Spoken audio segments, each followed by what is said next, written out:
Hola querido grupo, buenos días, buenas tardes, buenas noches, no sé en qué tiempo te encuentres tú, pero te damos la bienvenida a este nuevo episodio y este bello encuentro para estudiar la palabra de Dios. Ya pusimos esta reunión en manos del Señor, entonces permítame en un segundo, voy a compartir pantalla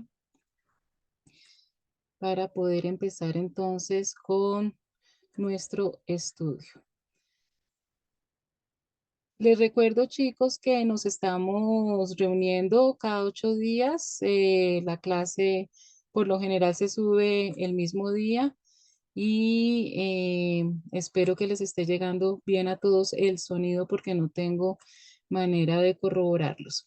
Para los que nos visitan por primera vez, estamos en un grupo que se llama Del Génesis al Apocalipsis, el principio y el final. Mi nombre es Liliana Parga, estoy a su servicio y lo que estamos haciendo es aquí un estudio de la Biblia. Empezamos desde el año 2020, llevamos 4 años, parece mentira.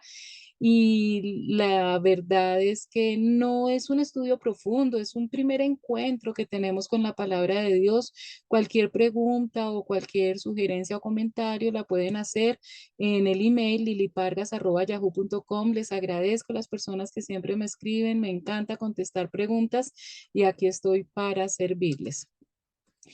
Estamos haciendo un estudio de los libros del Nuevo Testamento. Ya vimos los 4 evangelios, Mateo, Marcos, Lucas y Juan. Estudiamos también el libro histórico que es Hechos de los Apóstoles. Hace muy poco terminamos las 13 epístolas paulinas, las cartas paulinas, Romanos, primera y segunda de Corintios, Gálatas, Efesios, Filipenses, Colosenses, primera y segunda de Tesalonicenses, primera y segunda de Timoteo, Tito, Filemón, y hace 15 días comenzamos con el penúltimo grupo, que son las cartas generales, con la carta a los hebreos. Como siempre, me gusta hacer un recorderis de la clase anterior para ponernos en contexto, porque tendemos a olvidar lo que hemos aprendido para las personas que me vienen siguiendo todo este tiempo y también para las personas que por primera vez se conectan, recordemos un poquito lo que vimos la clase anterior. Entonces, como les decía, estamos estudiando la carta a los hebreos, que es un autor anónimo. No sabemos exactamente qué autor humano la escribió, pero también nosotros sabemos que los 66 libros de la Biblia fueron escritos por el Espíritu Santo. Aprendimos dos cosas curiosas de la carta a los hebreos. Primero, que realmente no es una carta, sino más bien es como una homilía, es una enseñanza. Y la carta a los hebreos no fue escrita a los hebreos, sino fue escrita especialmente a los cristianos que venían del judaísmo. Y se llama Carta a los Hebreos porque realmente nos está recordando todo lo que tiene que ver con el ritual, con las tradiciones, con la ley de los hebreos. ¿Por qué se escribió esta carta? Inicialmente porque trata con una preocupación que había entre los cristianos que venían del judaísmo, de si habían tomado la decisión correcta. En este momento está el mundo en convulsión, había mucha persecución, se encontraban escritos de muchas sectas, habían herejías, falsos maestros. Y ustedes saben lo arraigados que son los judíos a su ley, tantos cientos de años practicando la ley, todos los sacrificios en el templo, toda la tradición judaica.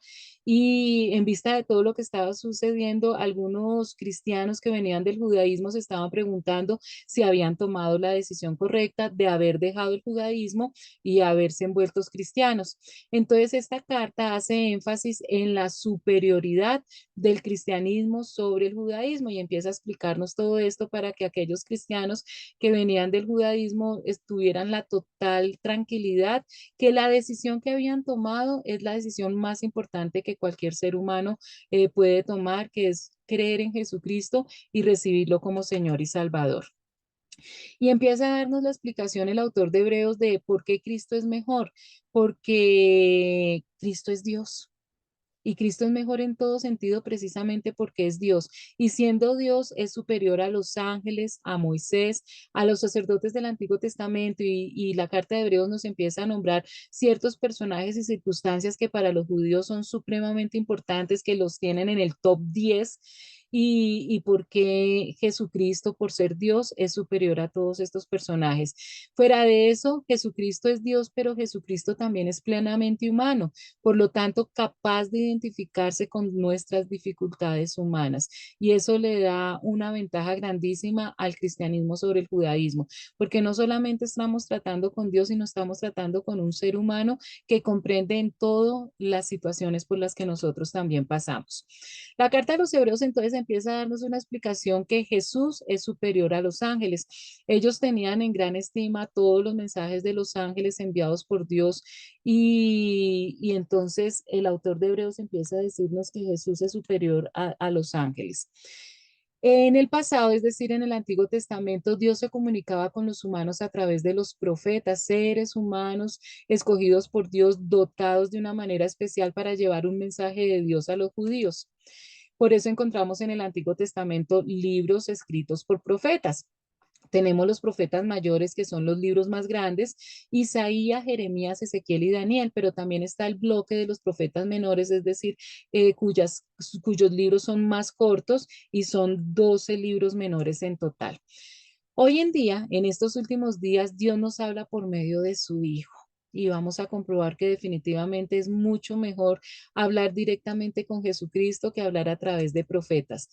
Entonces, Dios nos habla a través de Jesucristo personalmente. Cuando Jesús estuvo aquí en la tierra, todos los que tuvieron la dicha de conocer a Jesucristo personalmente, desde su boca, desde sus propias palabras, oyeron el mensaje que Dios tenía para los judíos.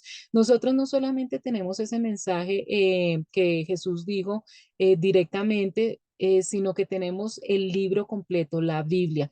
No solamente el Antiguo Testamento, que era lo único que tenían en el Antiguo Pacto, sino que nosotros también ya tenemos la Biblia completa. Fuera de eso, tenemos al Espíritu Santo, que es Dios mismo, cuyo mensaje Jesucristo nos deja ya cuando va a ascender al cielo, que todo lo que el Espíritu Santo nos hable es lo mismo como si Jesucristo nos estuviera hablando.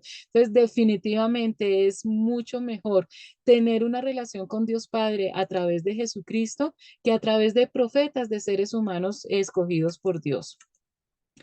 Jesucristo fuera de eso nos refleja la gloria de Dios, cosa que no hace ningún ser humano o ningún ángel.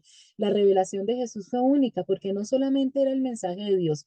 Cada libro del Antiguo Testamento nos da un mensaje de Dios para la humanidad. Con Jesucristo no solamente Dios nos envía un mensaje, sino que también Jesús era la personalidad de Dios a través de la cual llegó el mensaje. Entonces, con Jesucristo conocemos el mensaje dado por Dios, pero también aprendemos a conocer mejor a Dios Padre, porque Jesucristo revela, refleja esa gloria de Dios. También aprendimos hace 8 días en el libro de Hebreos que Jesús viene a cumplir con una misión específica, la misión más importante que se puede dar a un ser, y es que primero Él efectuó la purificación de nuestros pecados. Nosotros perdimos una vida plena, perdimos esa vida perfecta que Dios tenía diseñado para los seres humanos cuando nuestro representante Adán tomó la decisión de desobedecer a Dios y perdimos ese jardín perfecto que nos habla Génesis. Jesucristo vino voluntariamente a pagar el precio que se tenía que pagar para poder recuperar ese paraíso perdido. Recuerden ustedes que solamente se puede a través de la muerte pagar por el pecado, por el derramamiento de sangre. Y Jesucristo vino siendo 100% Dios, se convierte en 100% ser humano para poder comprarnos la libertad que nosotros teníamos. Estábamos esclavizados al pecado, éramos presos del pecado y Jesús con su sacrificio nos da esa libertad. Además de eso, en este momento Jesucristo está sentado a la derecha de Dios en el cielo. Esto demuestra que el Hijo es muy superior a los ángeles. La Biblia no nos habla que ningún ángel esté sentado a la diestra de Dios Padre. También hace 8 días vimos cómo el autor de Hebreos nos habla de la humanidad de Jesús. Es importantísimo que nosotros entendamos y que creamos que Jesucristo es Dios, pero también es importantísimo que entendamos y creamos que Jesucristo es 100% humano. Y eso lo comprueba muchos versículos de los evangelios. Jesús lloró, Jesús sintió hambre, Jesús sintió sed, Jesús sintió sueño, se cansaba, Jesús sintió lo que era ser abandonado, también sintió lo que era ser traicionado, él fue tentado igual que todos los seres humanos y lo más importante, Jesús murió, 100% ser humano.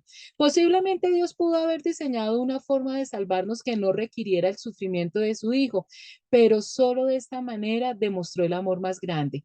Dios pudo tener un plan para devolvernos ese paraíso que perdimos, pero lo quiso hacer a través del sacrificio de su Hijo, porque la verdadera entrega, el verdadero amor implica sacrificio. Y no hay un amor más grande que el que Dios nos ha demostrado al entregar a su propio Hijo para poder rescatar a toda la humanidad de las cadenas que teníamos y devolvernos esa vida perfecta y plena que Dios había diseñado desde el principio.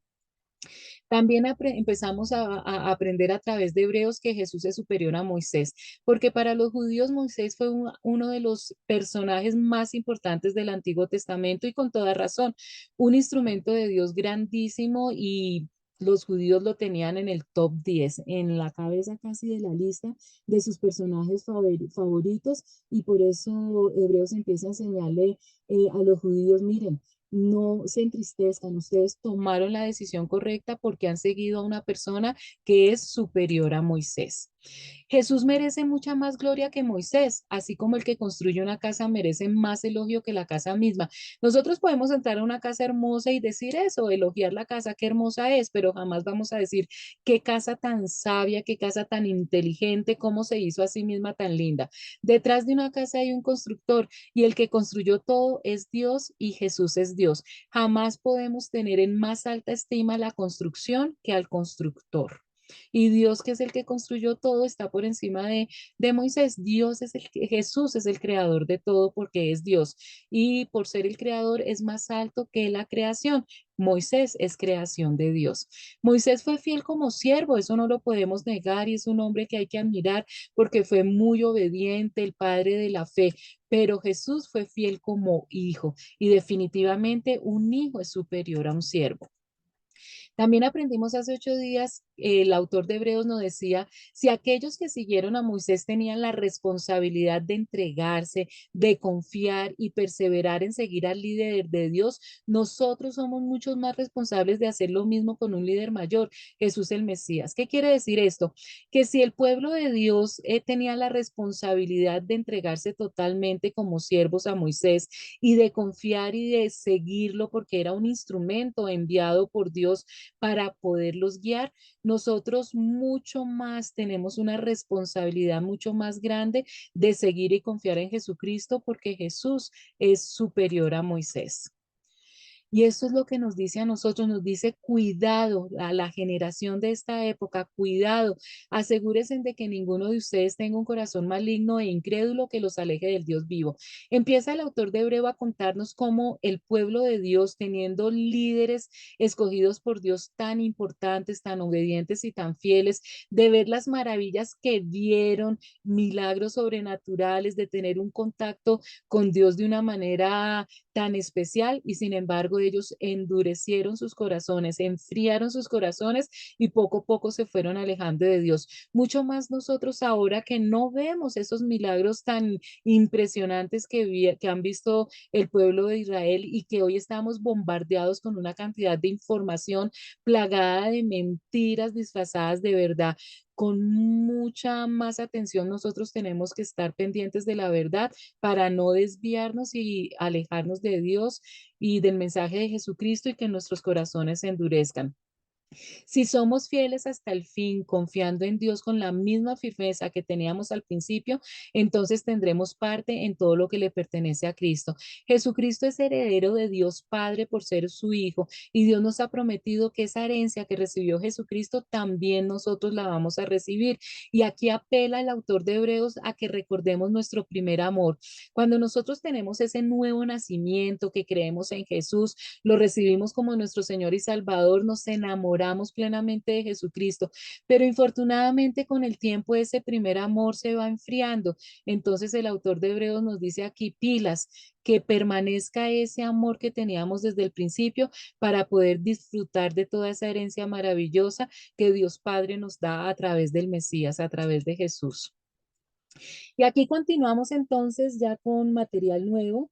Ya hicimos el repaso de lo que vimos las dos clases anteriores y vamos a empezar entonces nuevamente con Hebreos capítulo 3 versículos del 10 al 19. Dice, ahora bien, ¿quiénes fueron los que oyeron y se rebelaron? ¿No fueron acaso todos los que salieron de Egipto guiados por Moisés? ¿Y con quiénes se enojó Dios durante 40 años? ¿No fue acaso con los que pecaron, los cuales cayeron muertos en el desierto? ¿Y a quiénes juró Dios que jamás entrarían en su reposo, sino a los que desobedecieron? Como podemos ver, no pudieron entrar por causa de su incredulidad. ¿Qué es lo que pasa aquí? Chicos, recordemos que uno de los grandes problemas que tuvo Jesucristo cuando vino al enfrentarse a todos esos fariseos y sacerdotes del templo, problema que también tuvo Pablo y todos los apóstoles, y que nos está recordando en este momento el autor de Hebreos, es que a pesar de que la nación de Dios, el pueblo de Israel, ha tenido un contacto tan especial con Dios, ellos se rebelaron muy pronto y empieza a recordarles porque ellos hacían alarde de que ellos eran el pueblo de Dios, que venían del linaje de Abraham y de Moisés, y por lo tanto Dios les tenía unas bendiciones y unos privilegios que jamás iban a ser quitados. Y Jesús les enseñó y después todos los apóstoles y discípulos enseñaron que eso no era suficiente, que el venir de la descendencia de Abraham y de Moisés no los hacía a ellos merecedores por derecha de todas las bendiciones de Dios Padre, sino que para eso había venido Jesucristo, para asegurarnos esas bendiciones. Y definitivamente el que no recibiera a Jesucristo como el Mesías, por más que viniera de la descendencia de Abraham, no iba a recibir esa vida eterna por la que Dios había hecho un pacto con Abraham, Isaac y Jacob. Y fíjense en ustedes que cuando Dios manda a Moisés a que rescate al pueblo de Israel después de 430 años de esclavitud en Egipto. Ellos llegan al monte Sinaí, el mismo monte donde anteriormente había estado Moisés, recibiendo ese mandato de parte de Dios Padre de ir a rescatar a su pueblo de Egipto.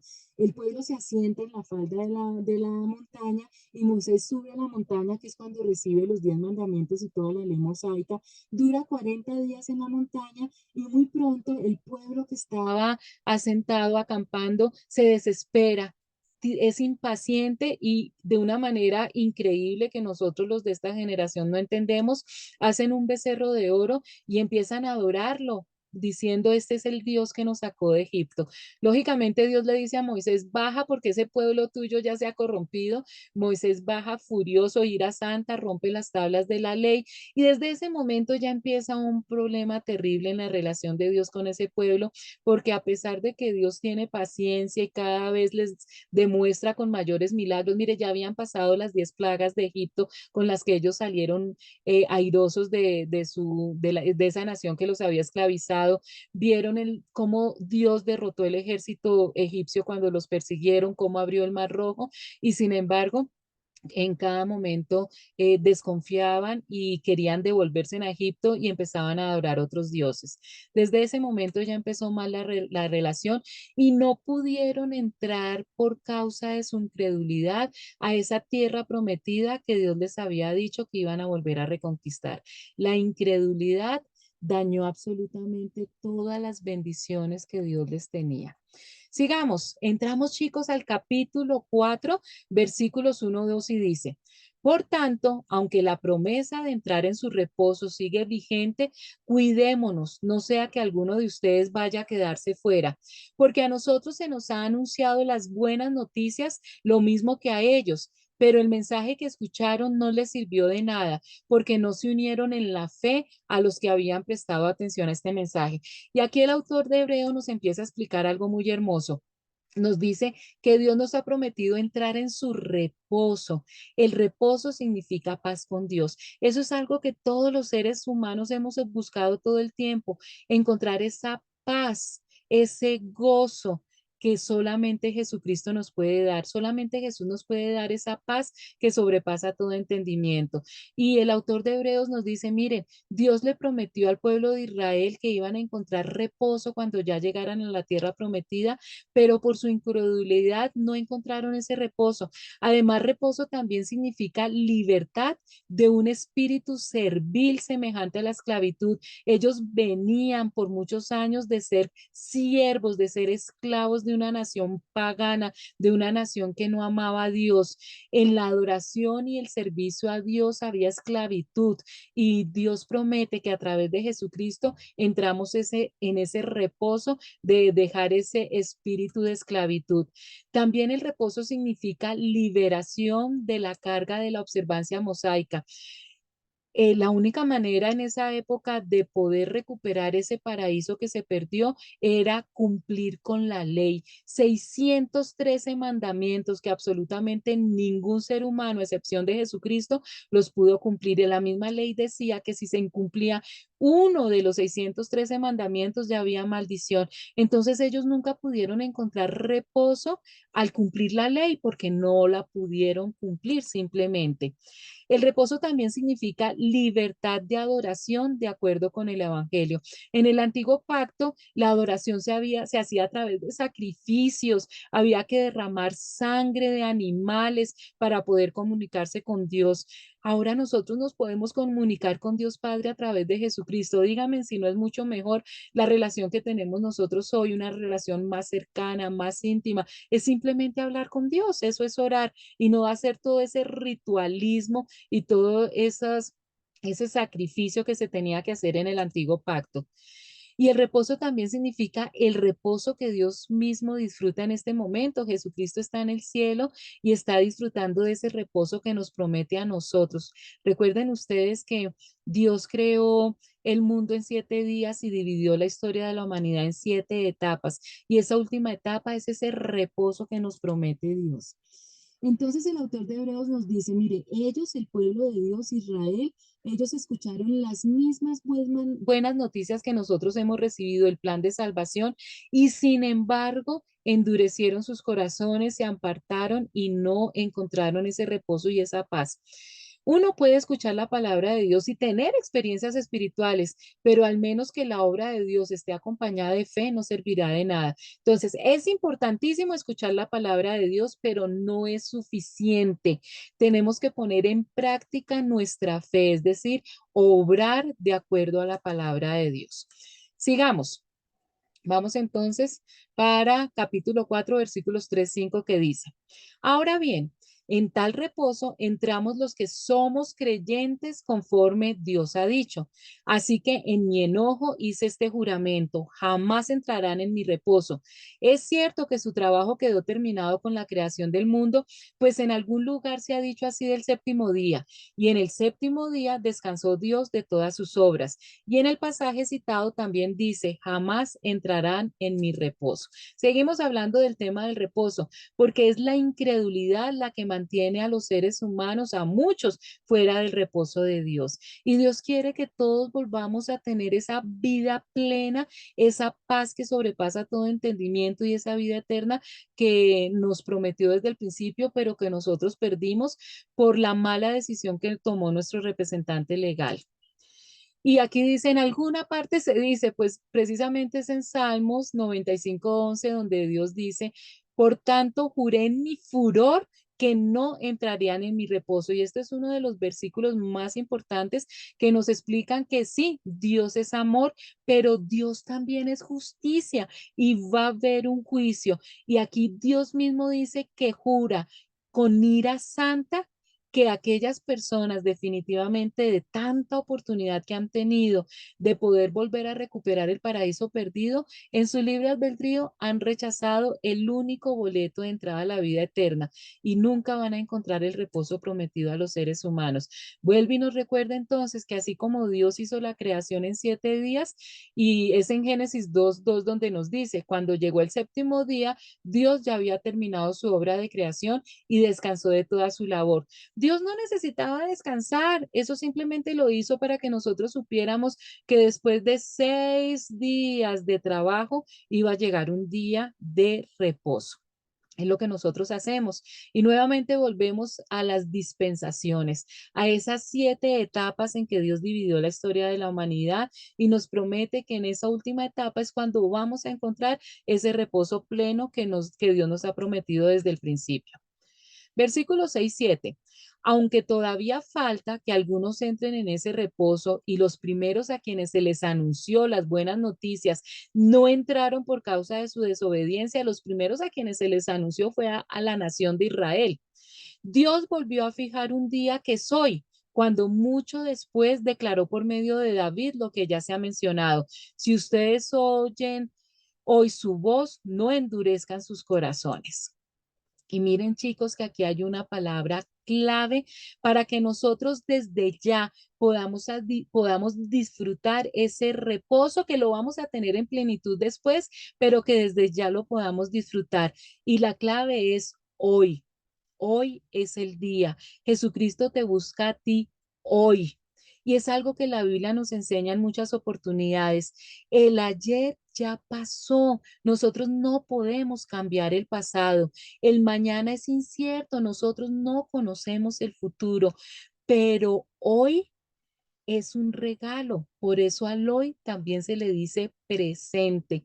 Y todo lo que hacemos nosotros debe ser un hoy eterno, porque el ayer no podemos cambiarlo y el futuro no lo conocemos.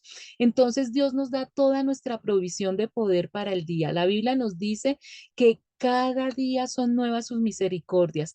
Dios nos da la dotación de poder para soportar la guerra espiritual y para soportar todas las vicisitudes del mundo que vivimos hoy en día, que tenemos hoy en día, nos da esa porción de fuerza hoy. ¿Recuerdan cuando los judíos salían a recoger el maná? Lo hacían diariamente. Por eso es hoy lo importante. Tenemos que disfrutar el hoy para poder tener el futuro que Dios quiere para nosotros.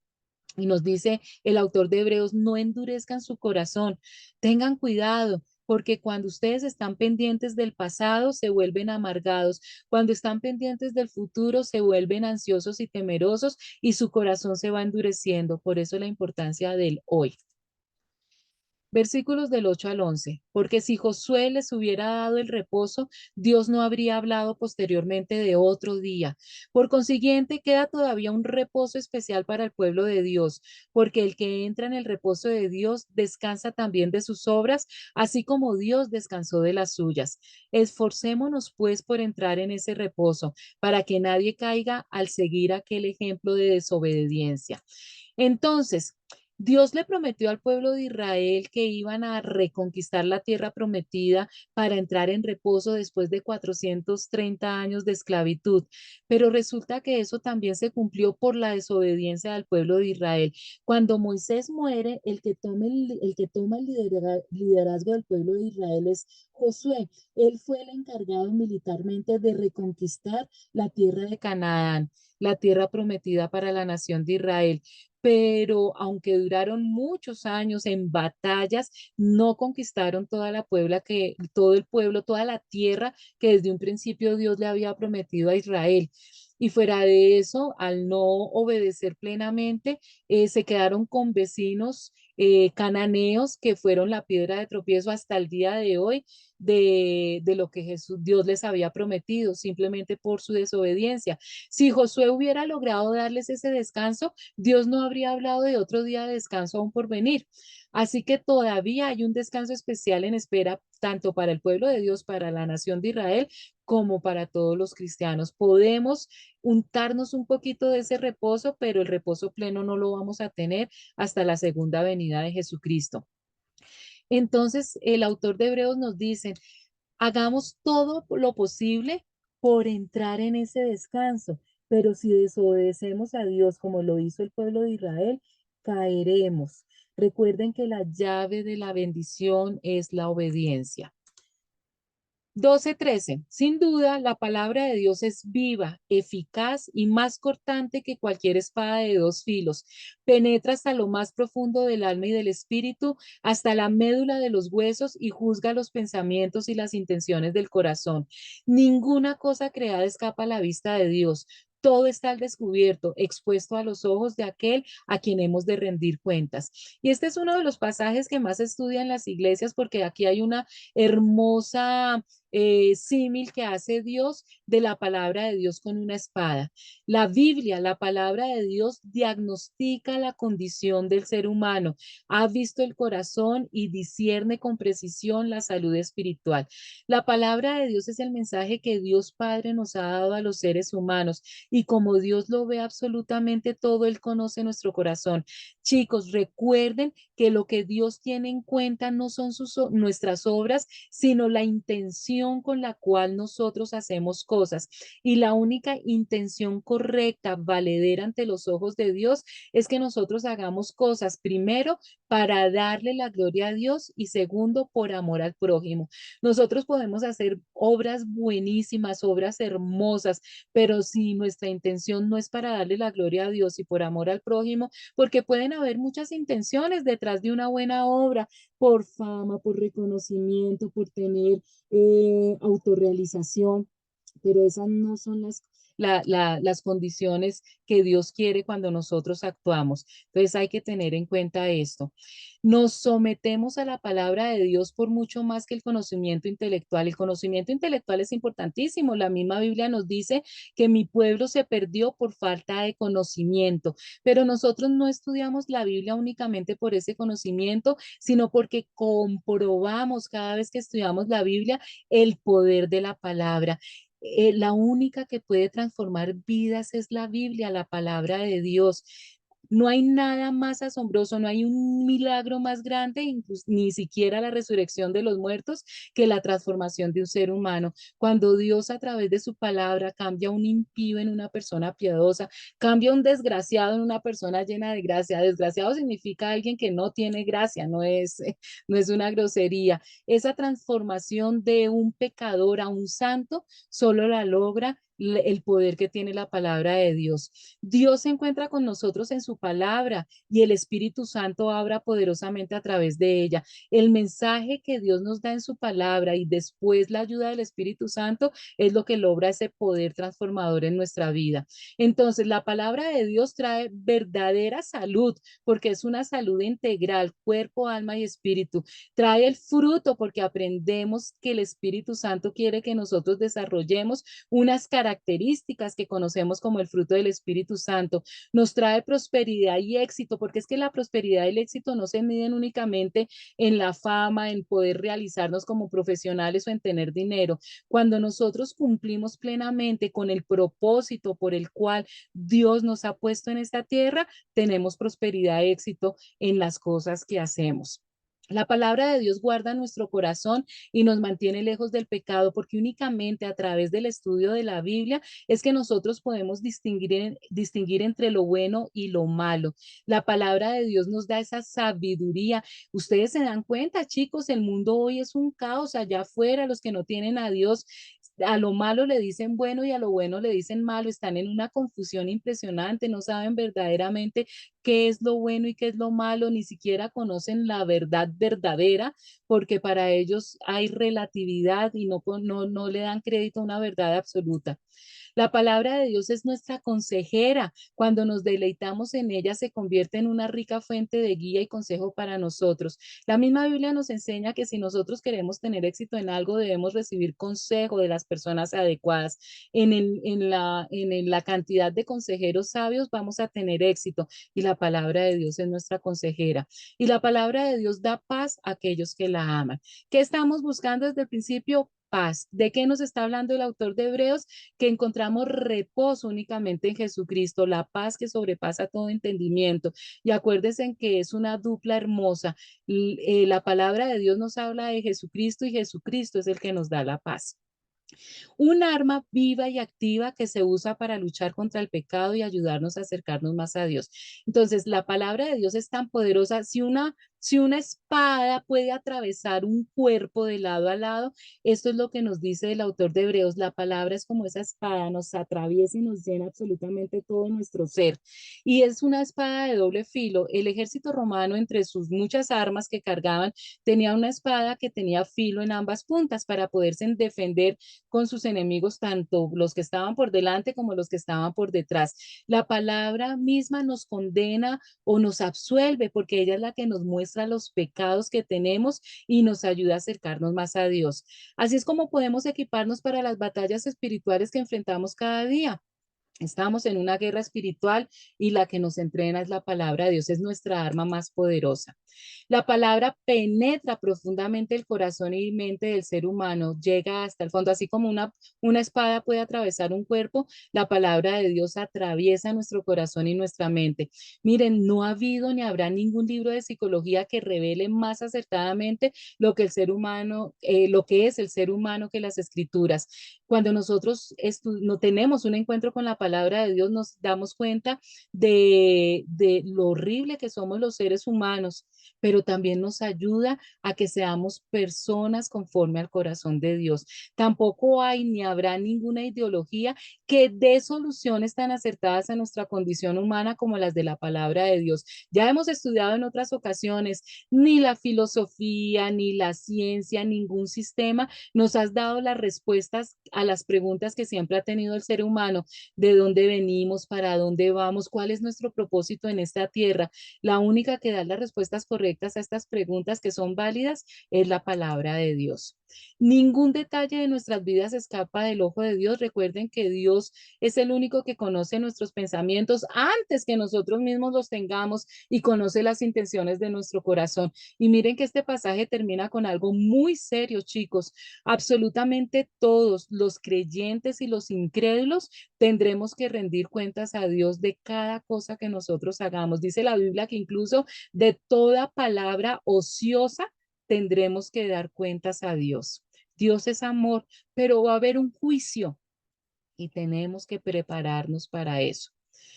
Entonces, ya para estos pasajes, el autor de Hebreos nos empieza a enseñar que Jesús es superior a los sacerdotes. Ya nos ha estado enseñando y puntualmente saben entonces que todos estos judíos que habían salido, todos estos cristianos que habían salido del judaísmo y que estaban pensando que habían tenido que habían tomado una decisión incorrecta, ya el autor de Hebreos nos ha comprobado que Jesús es Dios, que Jesús es 100% humano y que al ser el Dios y ser humano es superior a los ángeles, es superior a Moisés y ahora nos dice que es superior a los sacerdotes, otro de los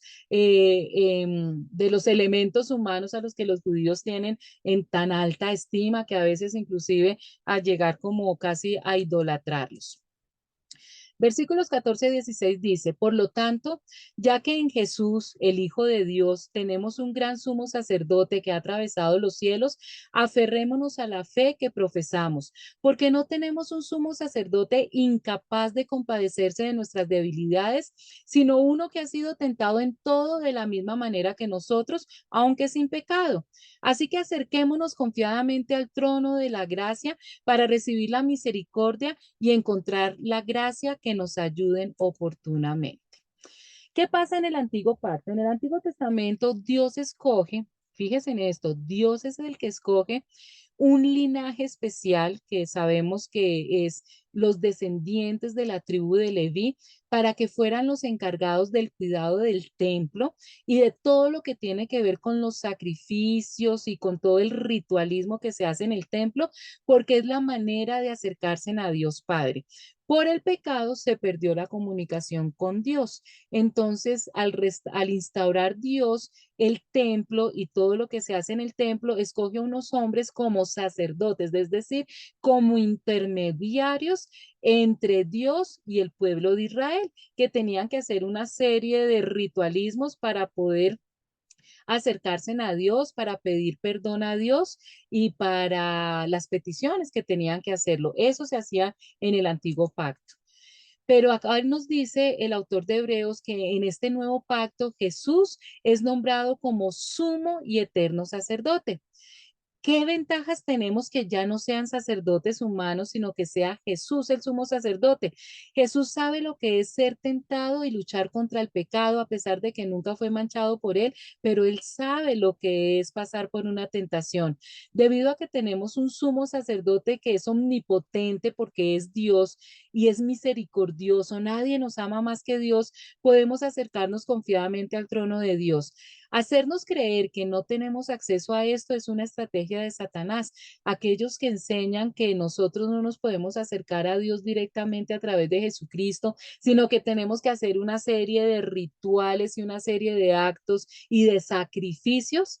Eso es un mensaje que viene de Satanás. Nosotros ya tenemos libre acceso a Dios Padre. Es uno de los privilegios que tenemos cuando recibimos a Jesucristo como Señor y Salvador, al convertirnos en hijos de Dios. Gracias a Jesucristo tenemos acceso directo al Padre simplemente con la oración. Orar es hablar con Dios y ya no necesitamos de todos esos rituales que se tenían en el antiguo pacto. Entramos, chicos, al capítulo 5, versículos 1 al 3 dice: todo sumo sacerdote es escogido entre los hombres. Él mismo es nombrado para representar a su pueblo ante Dios y ofrecer dones y sacrificios por los pecados. Puede tratar con paciencia a los ignorantes y extraviados, ya que él mismo está sujeto a las debilidades humanas. Por tal razón, se ve obligado a ofrecer sacrificios por sus propios pecados, como también por los del pueblo. Permítame un momento mientras desglosamos este pasaje.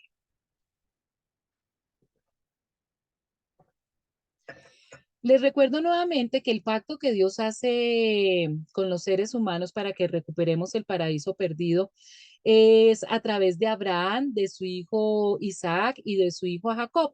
Jacob tiene 12 hijos que forman las 12 tribus que son la base de la nación de Israel. Uno de los hijos de Jacob con Lea es Leví. Y de la tribu de Leví, todos sus descendientes son los encargados de la atención del templo. Ahí comienza el sacerdocio. Entonces, todos los sacerdotes que están a cargo del templo pertenecen a la tribu de Leví, y se supone que por ser humanos, pues pueden tratar con paciencia a los ignorantes y descarriados, porque ellos también están sujetos a las mismas debilidades. Esa era la idea, que los sacerdotes al ser humano tuvieran empatía con el resto de la nación, de sus debilidades y de sus pecados, porque ellos también pasaban por eso. Entonces, por ser humanos, ay, perdón, por ser humanos, ellos debían también ofrecer sacrificios por sus pecados. Entonces, los sacerdotes, a través del ritualismo, del derramamiento de sangre de los corderos, ellos pedían perdón a Dios por los pecados del pueblo, pero ellos mismos también tenían que hacer ese ritual, también tenían que hacer ese sacrificio por sus propios pecados. ¿Qué pasa? Nadie ocupa este cargo por iniciativa propia, más bien lo ocupa el que es llamado por Dios, como sucedió con Aarón. Tampoco Cristo se glorificó a sí mismo haciéndose sumo sacerdote, sino que Dios le dijo: tú eres mi hijo, hoy mismo te he engendrado. Y en otro pasaje dice: tú eres sacerdote para siempre, según el orden de Melquisedec. Entonces aquí ya hay un dato nuevo. Hemos estado hablando de que Dios escogió a sacerdotes según el orden de la tribu de Leví, el orden levítico, pero aquí nos está hablando de otro orden diferente. Moisés, por mandato de Dios, unge, santifica y consagra a Aarón como sumo sacerdote. Entonces, les explico mejor. Todos los sacerdotes que trabajan en el templo pertenecen a la tribu de Leví, pero hay un sacerdote especial que es conocido como el sumo sacerdote, que es el que entra una vez al año al lugar santísimo a ofrecer un sacrificio especial por todo el pueblo. Los demás sacerdotes permanentemente están haciendo sacrificios porque todos los días, todo el año, vienen judíos a pedirle perdón a Dios y esos sacerdotes hacen esos sacrificios. Pero una vez al año, el sumo sacerdote hace un sacrificio especial y el sumo sacerdote venía únicamente de la familia de Aarón. Por eso Aarón es ungido con un aceite especial, hacen una unción sobre él. Moisés, por orden de Dios, lo hace y todos los descendientes de Aarón, cuando Aarón muere, como sumo sacerdote, Dios escoge otro descendiente de la familia de Aarón para que tenga ese cargo de sumo sacerdote. Jesús, así como Dios nombra a Aarón como sumo sacerdote, Jesús tampoco se nombró a sí mismo, sino que lo hizo Dios. Dios lo nombra como sumo sacerdote. Y así como fue declarado hijo, también fue declarado sacerdote para siempre. Y eso lo encontramos, el autor de Hebreos nombra entonces Salmo 2:7. Voy a dar a conocer lo que Dios ha decidido. Él me dijo, tú eres mi hijo, desde hoy soy tu padre, o sea, al Mesías.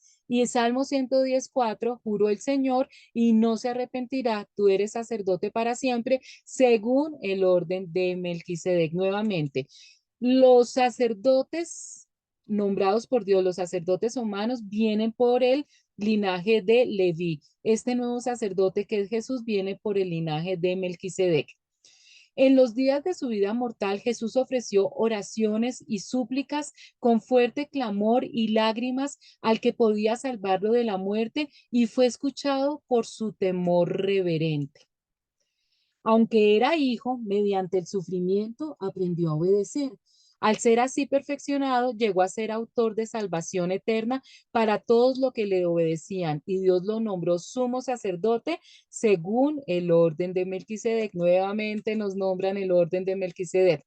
Mientras estuvo aquí en la tierra, Jesús ofreció oraciones y súplicas con gran clamor y lágrimas al que podía rescatarlo de la muerte. Como Jesús era 100% humano, ¿se acuerdan que él se apartaba cada rato a orar y sufría y clamaba porque era 100% humano para que Dios Padre lo escuchara? Y Dios oyó sus oraciones por la gran reverencia que Jesús le tenía, por su obediencia. Y aunque era hijo de Dios, Jesús aprendió obediencia por las cosas que sufrió. Todos los seres humanos tenemos que aprender a obedecer. Nosotros no nacemos obedientes, por el contrario, nacemos inclinados al pecado. Cuando un bebé nace, nadie le enseña a un niño a ser mentiroso, a ser cruel, a ser egoísta, pero sin embargo está a cargo de personas adultas que son los que en su infancia y en su pequeña, en su entrada a su adolescencia, a su juventud todavía, nos enseñan a ser obedientes. Tenemos que aprender a ser obedientes. Y Jesucristo le tocó también. Ese es uno de los misterios grandes. No entendemos bien cómo Jesús, siendo Dios, también tenía que hacer las cosas limitadas que tenemos todos los seres humanos, porque para que su sacrificio fuera válido y pudiéramos recuperar el paraíso perdido, él tenía que hacer todo exactamente como lo hace un ser humano. De ese modo, Dios lo hizo apto para ser el sumo sacerdote perfecto, y Jesús llegó a ser la fuente de salvación eterna para todos los que le obedecen. Solamente un ser humano podía pagar por el pecado de la raza humana, y por eso Dios humildemente, voluntariamente, dejó su divinidad y viene aquí a la tierra como ser humano para poder ser ese pago perfecto por nuestra salvación. Y Dios lo designó sumo sacerdote según el orden de Melquisedec. En el antiguo pacto se necesitaba la intermediación de un ser humano por el perdón de los pecados. En esta ocasión es Jesús que suple esa labor que hacían los sacerdotes del templo. Melquisedec es un personaje que únicamente les adelanto por el momento, es conocido como rey de Salem. Salem es la misma Jerusalén. Es el primer nombre con que encontramos a Jerusalén en la Biblia. Jerusalén es la ciudad más importante en la Biblia, es la ciudad más importante para Dios. Entonces, por ahora aprendemos que Melquisedec fue rey de Salem, es decir, de Jerusalén. Entonces, ¿quién fue Melquisedec? Para nosotros saber un poco más, para poder entender lo que el autor de Hebreos nos va a contar más adelante, les recomiendo por favor leer Génesis capítulo 14. Allí nos habla de Melquisedec, aunque aquí en otras clases más adelante vamos a volver a retomar la historia de Melquisedec. Versículos 11-14 dice. Sobre este tema tenemos mucho que decir, aunque es difícil explicarlo porque ustedes se han vuelto apáticos y no escuchan. En realidad, a estas alturas ya deberían ser maestros. Sin embargo, necesitan que alguien vuelva a enseñarles los principios más elementales de la palabra de Dios. Dicho de otro modo, necesitan leche en vez de alimento sólido. El que solo se alimenta de leche es inexperto en el mensaje de justicia, es como un niño de pecho. En cambio, el alimento sólido es para los adultos, pues han ejercitado la capacidad de distinguir entre el bien y el mal.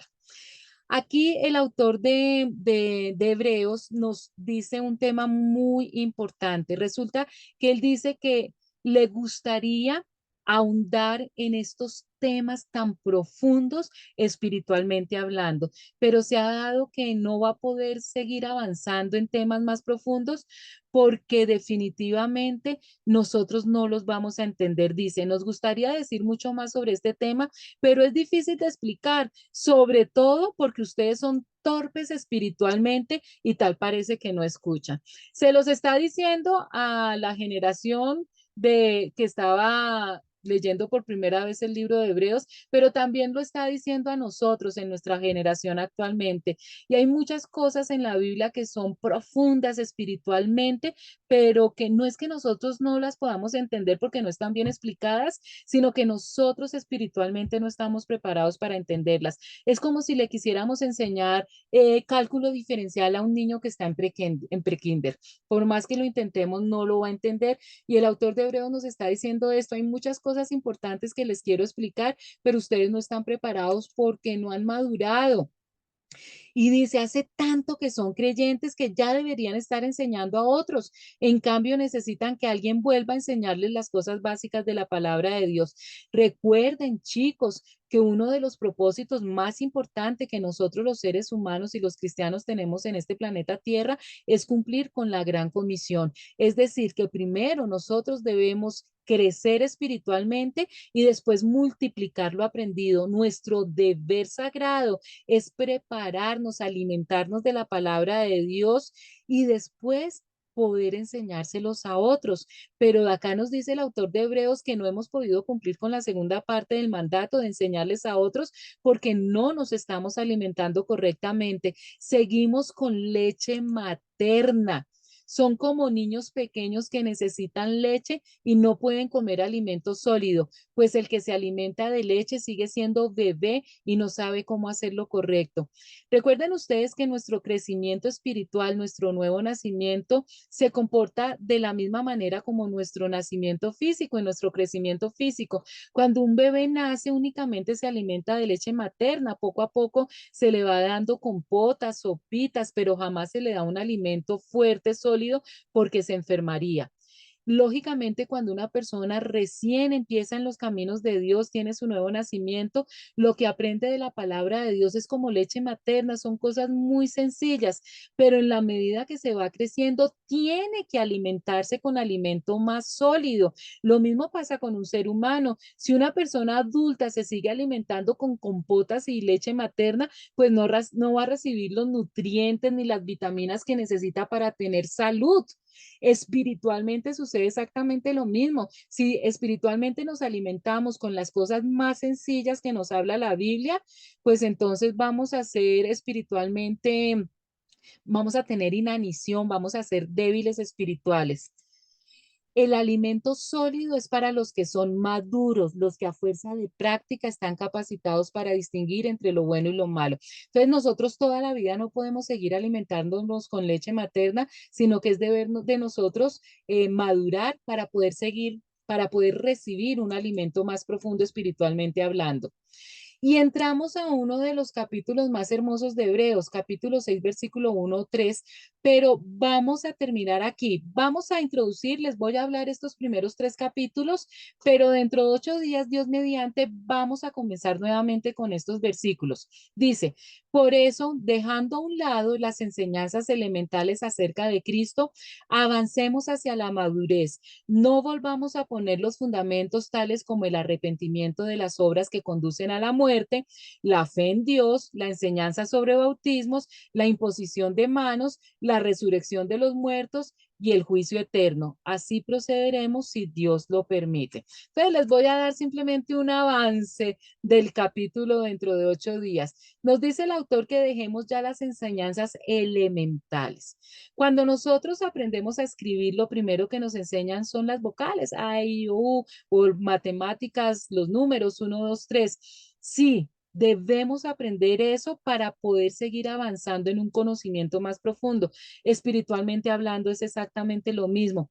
Hay unas enseñanzas elementales en la Biblia, unas bases, unos rudimentos que nosotros como cristianos debemos conocer perfectamente y ya cuando las comprendamos perfectamente, debemos dejarlas a un lado. Eso no quiere decir que no las practiquemos, sino que no volvamos nuevamente a estudiar lo mismo y a estudiar lo mismo. Entonces una persona en segundo semestre de la universidad tiene que volver a estudiar las vocales, eso es imposible. Entonces lo que el autor de Hebreo nos está diciendo es que ya es hora que nosotros dejemos el fundamento, esas bases iniciales, las dejemos a un lado porque ya debemos practicarlas sin volverlas a aprender nuevamente y debemos pasar a temas más profundos que debemos madurar, crecer espiritualmente. Y eso se conoce como los fundamentos de la fe cristiana. Y fíjense que el autor de Hebreos no sigue con ese tema que nos está hablando del orden de Melquisedec y de por qué Jesús es superior a absolutamente todo lo que se creía en el antiguo pacto, porque necesitamos tener bien puestos nuestros fundamentos. Y no nos preocupemos, el autor de Hebreos nos tiene misericordia y entonces vuelve a tocar estos temas para saber si nosotros definitivamente sí tenemos buenas bases. Se las voy a nombrar únicamente para que en esta semana ustedes analicen si verdaderamente estos rudimentos ustedes los tienen bien entendidos. Y dentro de 8 días, Dios mediante, vamos a explicarlos un poquito más profundamente. ¿Cuáles son estos fundamentos? Dice el autor, no puede ser que tengamos que comenzar de nuevo con los importantes cimientos acerca de, o sea, es imposible que volvamos nuevamente a las cosas rudimentarias a estas alturas de la vida. Ustedes ya deben saber, comprender perfectamente lo que significa, primero, arrepentimiento de las malas acciones. Segundo, fe en Dios. Tercero, bautismos. Cuarto, imposición de manos. Quinto, resurrección de muertos. Y seis, juicio eterno. Estos son los 6 fundamentos que todo cristiano debe conocer, debe entender perfectamente para poder después comprender temas más profundos. Es decir, para poder entender escatología, para poder entender Apocalipsis y cosas más profundas que ustedes seguramente no entendieron cuando vimos las epístolas paulinas, es porque muy seguramente estas bases no las tienen bien cimentadas. Entonces, dentro de 8 días, Dios mediante, vamos a, vamos a estudiar estas bases. ¿Listo? Por ahora, chicos, entonces vamos a dejar aquí y dentro de 8 días volvemos a retomar este pasaje para poder entender, para los que no la saben y para poder recordar, las personas que ya tienen estas bases, para poder recordar qué son estos fundamentos, estos rudimentos y poder avanzar, poder madurar y crecer espiritualmente. Les agradezco su atención, repasen nuevamente estas clases, por favor, compártalas, denles el like, todas las cosas que se necesitan para que todas estas clases lleguen a muchas más personas.